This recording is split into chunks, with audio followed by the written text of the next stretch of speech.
Hi again, everybody. As Olga mentioned in the introduction, I've been lucky to work in very diverse industries between pharmaceutical or IT, technology, distribution, or Nike, and now in a communication service company. So all very different. But actually, if we look at the FP&A situation, which happened when I was joining, if I look retroactively, most of them were around between 1 and 2 in terms of maturity. In each of them, the company was rescued, and myself, because they were very dedicated people doing their best to compensate a lot of the weaknesses of the FP&A organization. If we look briefly at the few criteria, in terms of approach, it was really a standalone department. There were even some fights with other departments. I think we're all familiar with such things with HR or sales or marketing. From a business acumen, most of the resources were actually coming from accounting. I mean, nothing wrong with being an accountant, but it's not the same business approach and the same way of dealing with the business. The KPI were defined years ago and not really relevant anymore to the business, but nobody really cared. Quite logically, the influence was really low. FP&A was a data provider, not providing really advice or insight in the data. I mean, purely from providing a huge database, the bigger the better, which is of course not the right approach. And as a consequence, FP&A was not part of many important forums where the real company business was discussed and decided. From a soft skills point of view, it was not really considered as relevant. I mean, hard skills and long hours, which were very real, was the most important point.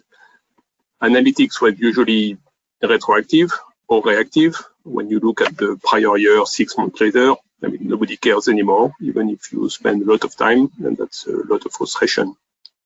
And finally, as you could expect, the technology was not there either. Relying on the spreadsheet, little quality control. So that was, all in all, not a very exciting perspective, but once again, supported by a very strong team. What we can look at now is what kind of key priorities I was putting in order to turn around these FP&A teams. And the first priority really for me was not really FP&A by itself, it was the connection to the business partner, and ensuring we can recreate trust and communication with the CEO or the business leader or the managing director, depending on the industry, and also with the CFO or the local finance director. So as this sponsorship was really almost a day one activity to get a good assessment. And also to share the vision with the full FP&A team, not being just the leader without speaking to your team, because in FP&A team usually are not very large, so you need really everybody to be involved in that turnaround. Working with the CEO and CFO is also to identify the expectation, what is the balance between putting the basics back right, which often wasn't the case, and not promising a maturity 5, a dreamland, everything is magic. That doesn't happen overnight. So definitely data quality, fixing the basics, sometimes cutting production. It's better to develop and distribute good few reports and megabytes of them, and putting more quality, adding the comments, not the automatic comments, and adding the qualitative to the quantity. And last but not least, obviously, identify the team skills, develop some individuals, reorient some others which were not in the right place. But all in all, it's a question of trust. It's a lot of work and practical on-zone work, but also trust with the business partners and from the FP&A team in itself. So after these priorities, there were quite a few other areas which we can look at now. And that's, if you can move to the next slide, thank you. Clearly is to align the responsibilities and who does what within finance. FP&A is obviously working with accounting, with accounts payable, with treasury, and depending on the organization. Also within FP&A, not everybody does everything. And of course with other stakeholders like HR, procurement, operations, facilities, again, depending on your industry and who are the other stakeholders. So really to create that relationship with the other stakeholders to avoid gaps, but also avoid overlap is really critical. Then it's to extend, and I really believe strongly in this, the connection level between each FP&A member and their relevant business partner. So really to create this couple, if I can use that word, between the FP&A and the business partner, and they really become almost a two in a box, as people were saying at Dell. That's a nice expression, which I like. There are two co-pilots. You were also using that word, Olga. Then, once you have this, obviously the system options are really important, looking at more automation, automatic quality control, self-service, so that your team in FP&A can spend more time either to develop or to advise. And then last but not least, I'm a strong believer of finance training for non-finance, to understand the basics of what is a P&L, what is cash flow, what is a balance sheet.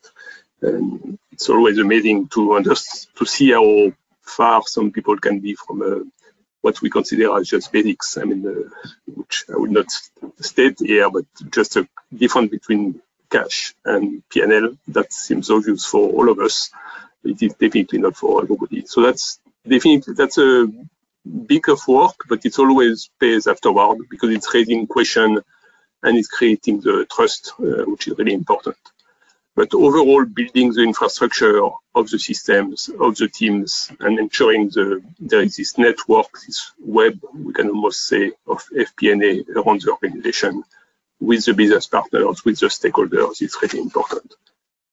So in terms of structure of the team, if we move to the last point, obviously the best individuals cannot match all the 6 maturity criteria. You need in your team a diversity and development of skills, of experience. Some people coming from the business, some people coming more with an engineering performance, and some with a more traditional FP&A experience.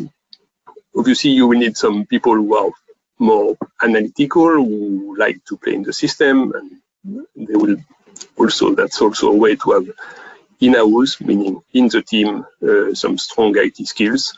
That's really something I was learning over the years. And of course, these skills must evolve. You don't need the same skills today than 10 years ago, or of course, tomorrow.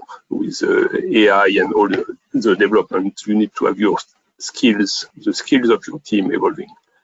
And then some other people in your team should be more influential, more business partners. Not only they should understand the metrics, but also, probably even more important, be able to explain them what are the key financial drivers and what are the levers which the business can use.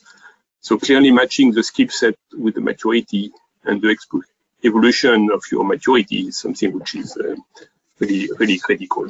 So that's actually in a nutshell what I was doing with this turnaround in terms of priorities. Thank you.